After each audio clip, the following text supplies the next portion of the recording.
So I'm having a chat with Alex from Sports Team. How are you? I'm very well, thanks. How are you? Yeah, not too bad. Thanks so much. Let's kick off and have a little chat about your debut album, Deep Down Happy, which came in at number 2. I bet you must be pretty pleased with that. I think we're pretty shocked, yeah. So what can you tell us about the album? What can people expect if they head over and take a listen if they haven't done so already? Well, I think it sort of comes out of the way we actually recorded it, which was quite bitty in a way. And last year we did, I think, something like 150 live dates. So it was always sort of getting back up a ferry at 4 a.m, trying to sneak in a quick day in the studio before you're off on a flight again somewhere new. So I think it sort of was built around playing live, and it would be trying stuff in the studio and then seeing what worked on stage that night and coming back and honing it.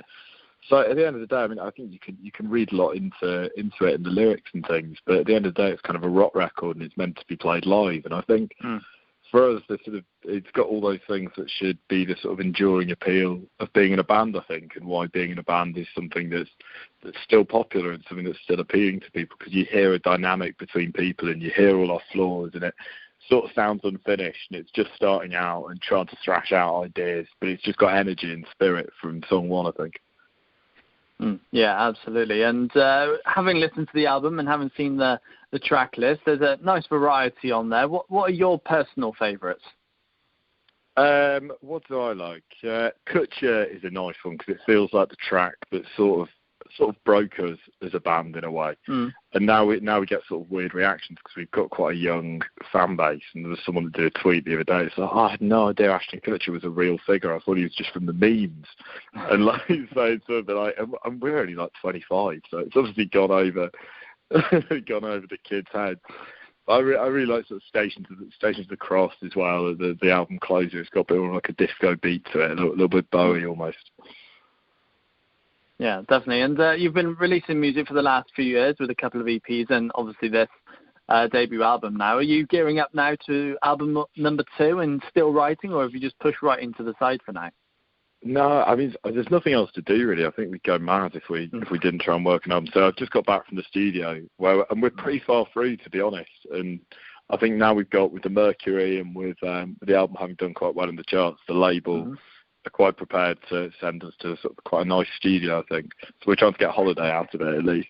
Like some of the places we're pitching to them, I mean, like, I'd never forgive myself if they finally got a bit of faith in us and they send us back to Wood Green and I okay that. Yeah, I'm sure there's some nicer places that you'd rather be. I think somewhere hotter at least. I mean, Wood Green's lovely, but somewhere warmer. But we're hoping to have it finished by in the next 2 or 3 months.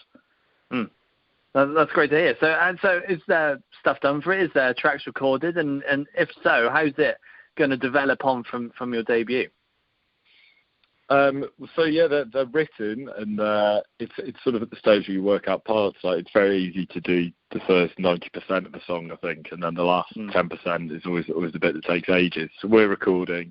We're going to do it with Burke Reed again, the guy who did the first one. He's now living in the UK. He's got a kind of extraordinary talent visa from Australia, which is comforting for him. I'd imagine he's got somebody's picture on this thing that says extraordinary talent.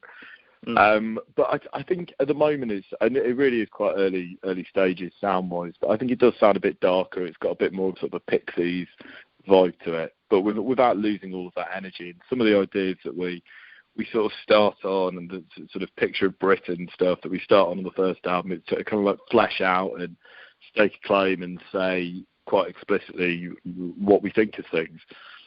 So I think people will give you a lot of leeway on the first album if it is, as I said, like just spirited, and they recognise it's just kind of kids making a record. But now I think they expect more, and we know how a studio works now. We know more about the songwriting process, and we're better at our instruments more than anything else. So I think we expect more of ourselves too. Excellent. And I mean, once lockdown is kind of all over and done with, I'm sure you can't wait to be back out on the road again.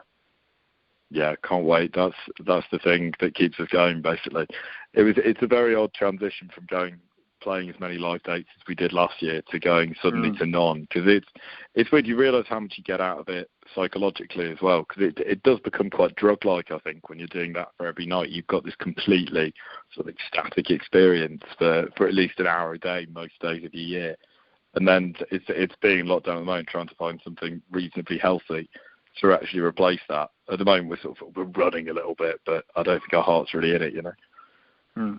Yeah, and I mean you've released dates for a UK tour next year, and there's some great dates on there. Is there any dates that you really can't wait to be going and playing?